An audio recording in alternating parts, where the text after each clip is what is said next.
The Rake.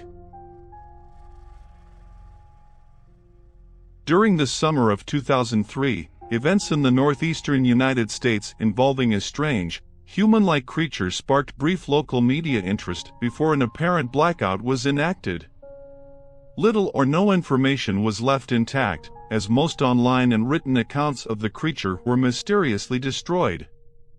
Primarily focused in rural New York State and once found in Idaho, self-proclaimed witnesses told stories of their encounters with the creature of unknown origin. Emotions ranged from extremely traumatic levels of fright and discomfort, to an almost childlike sense of playfulness and curiosity. While their published versions are no longer on record, the memories remained powerful. Several of the involved parties began looking for answers that year. In early 2006, the collaboration had accumulated nearly 24 documents dating between the 12th century and present day, spanning 4 continents. In almost all cases, the stories were identical. I'd been in contact with a member of this group and was able to get some excerpts from their upcoming book. A journal entry, translated from Spanish. 1880. I have truly experienced the greatest of terrors. I see his eyes when I close mine. They are hollow. Black. They saw me and pierced me. His wet hand. I will not sleep. His voice. Here the text turns unintelligible and therefore cannot be translated further. A Mariner's Log, 1691. He came to me in my sleep. From the foot of my bed I felt a sensation. He took everything. We must return to England. We shall not return here again at the request of the Rake. From a Witness, 2006. 3 years ago, I had just returned from a trip from Niagara Falls with my family for the 4th of July. We were all very exhausted after a long day of driving, so my husband and I put the kids right to bed and called it a night. At about 4 a.m., I woke up thinking my husband had gotten up to use the restroom. I used the moment to steal back the sheets, only to wake him in the process. I apologized and told him I thought he got out of bed. When he turned to face me, he gasped and pulled his feet up from the end of the bed so quickly his knee almost knocked me out of the bed. He then grabbed me and said nothing. After adjusting to the dark for a half second, I was able to see what caused the strange reaction. At the foot of the bed, sitting and facing away from us, there was what appeared to be a naked man, or a large hairless dog of some sort.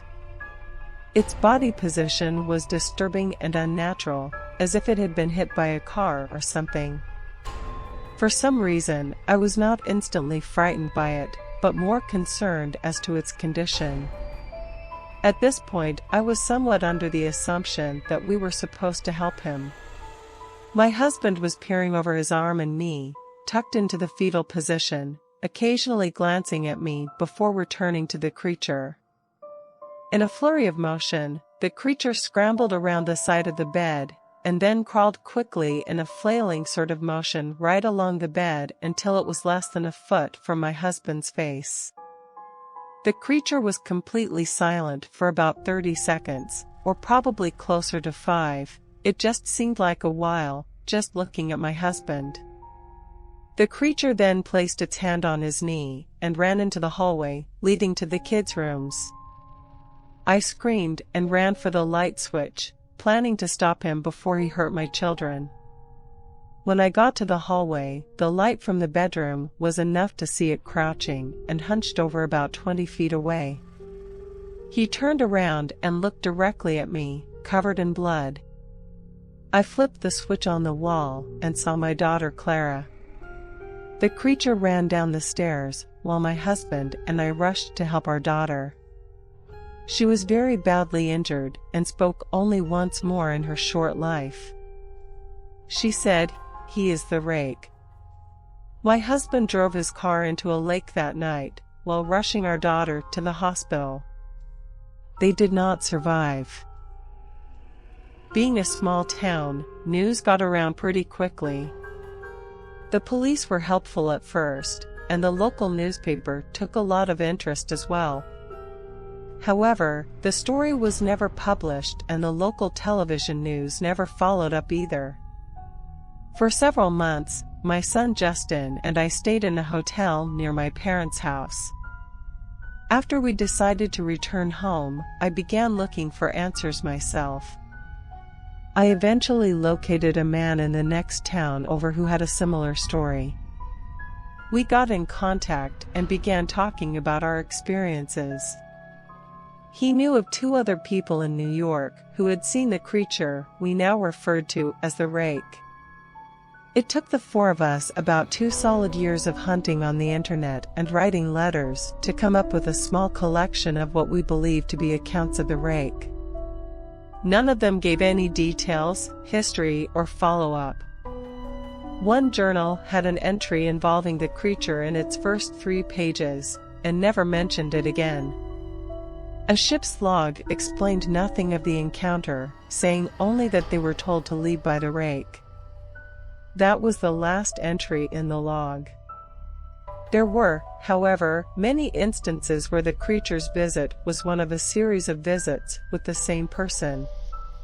Multiple people also mentioned being spoken to, my daughter included.